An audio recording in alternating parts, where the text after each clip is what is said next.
Assalamualaikum warahmatullahi wabarakatuh. Selamat datang di presentasi materi penyuluhan agama Islam. Saya Trisnayanti, penyuluh agama Islam fungsional Kementerian Agama Kabupaten Tangerang, Provinsi Banten, mempersembahkan tips menjadi keluarga sakinah. Setiap muslim yang menikah berharap ingin membangun keluarga sakinah. Sebagaimana Allah berfirman dalam Al-Quran surat Ar-Rum ayat 21 yang berbunyi, Bismillahirrahmanirrahim.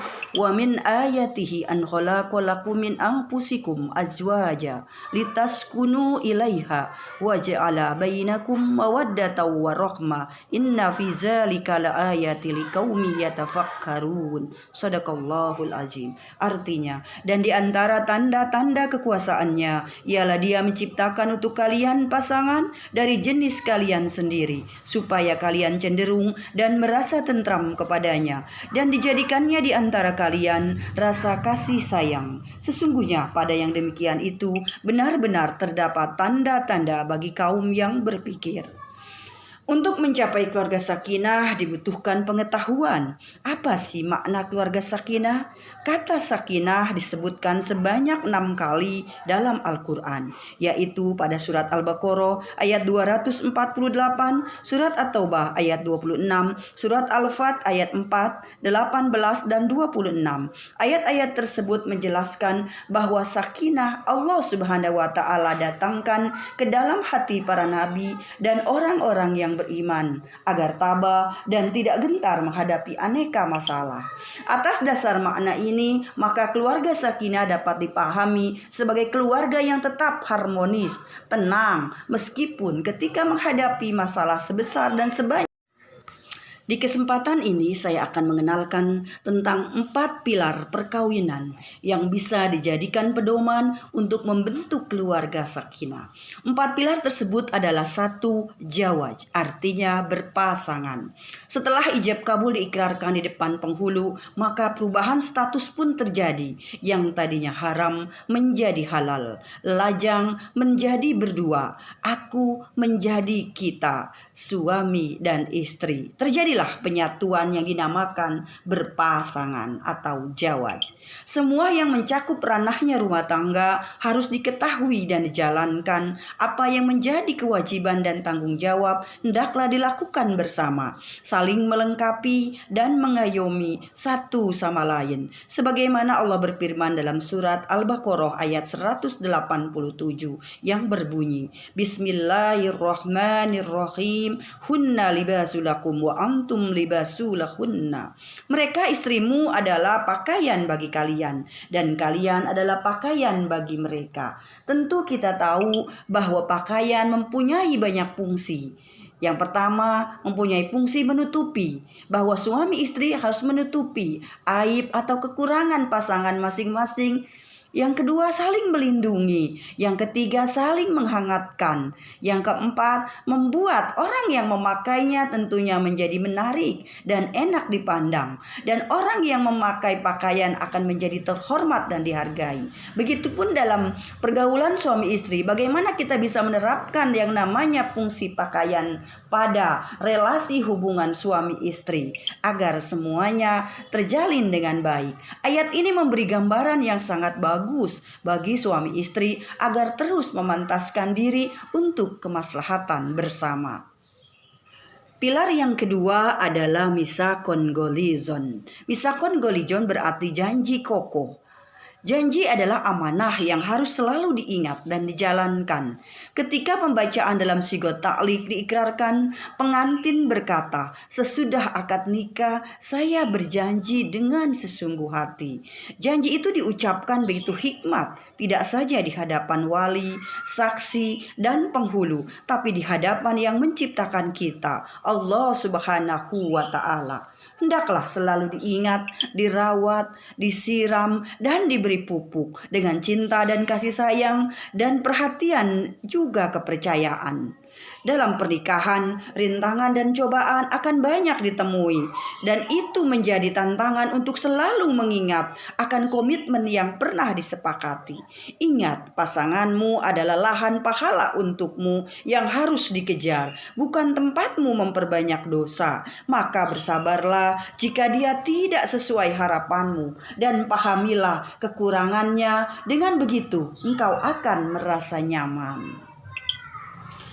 Pilar yang ketiga adalah muasyarah bil ma'ruf, yang berarti memperlakukan pasangan dengan baik.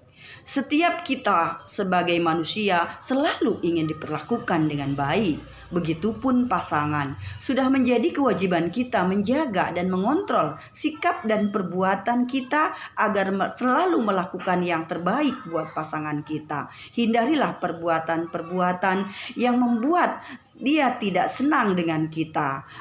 Ada dua tahapan yang sering terjadi pada masa awal perkawinan. Satu adalah tahapan bulan madu. Pada bulan madu semuanya begitu manis dan indah. Sekalipun ada sikap dan perbuatan pasangan kita yang kurang berkenan dengan kita. Tapi ketika memasuki bulan bawang, mulailah ada kesedihan, mulailah ada air mata dan kekecewaan. Perbedaan sudah mulai terlihat dan dijadikan bahan terjadinya pertengkaran dan percekcokan. Jika tidak disikapi dengan iman, ilmu, dan mental yang kuat, perkawinan itu akan mudah rapuh dan mudah goyah. Ingatlah, perkawinan adalah ibadah terlama yang harus terus dijalani sepanjang pasangan masih hidup. Apapun kondisinya, dengan segala kekurangannya, kita harus tetap memperlakukannya dengan baik dan terhormat. Pilar yang keempat adalah musyawarah. Musyawarah adalah salah satu komunikasi yang paling sehat untuk keberlangsungan perjalanan hidup rumah tangga dengan syarat tidak memaksakan kehendak. Segala sesuatu yang kaitan dengan rumah tangga haruslah diputuskan bersama untuk mencapai mufakat oleh orang yang ada di dalamnya. Sekalipun keputusan tersebut tidak memuaskan salah satu pihak, tapi harus menerimanya dengan besar hati demi untuk kebaikan bersama. Banyak hal yang harus diputuskan bersama dalam rumah tangga, seperti pada PKK. PKK adalah pengelolaan keuangan keluarga. Hal ini sering menjadi sumber konflik kalau tidak dibicarakan secara bersama. Karena kejujuran, kepercayaan, hal yang penting dalam pengelolaan keuangan keluarga, agar hal yang terjadi tidak jadi konflik yang terus berlanjut dan berujung kepada perceraian. Maka dari itu hal ini harus dirundingkan, harus dibicarakan secara bersama-sama bagaimana pola pengelolaan keuangan di dalam rumah tangga.